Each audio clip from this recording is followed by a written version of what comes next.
2024, Zionis justru menarik tank-tanknya dan sejumlah pasukannya dari jalur Gaza.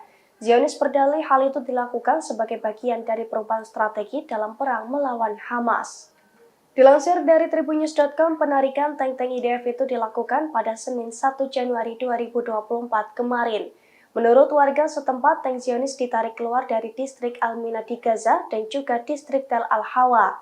Di sisi lain, penurunan tempo agresi di Gaza juga muncul setelah Angkatan Laut menarik kapal induk Gerald R. Ford-nya telah kembali ke pelabuhan asalnya, yang mana kapal induk tersebut sebelumnya disiagakan ke Mediterania Timur pasca pecahnya perang Hamas-Israel. Langkah Zionis itu pun banyak diasumsikan sebagai tanda kekalahan di Gaza.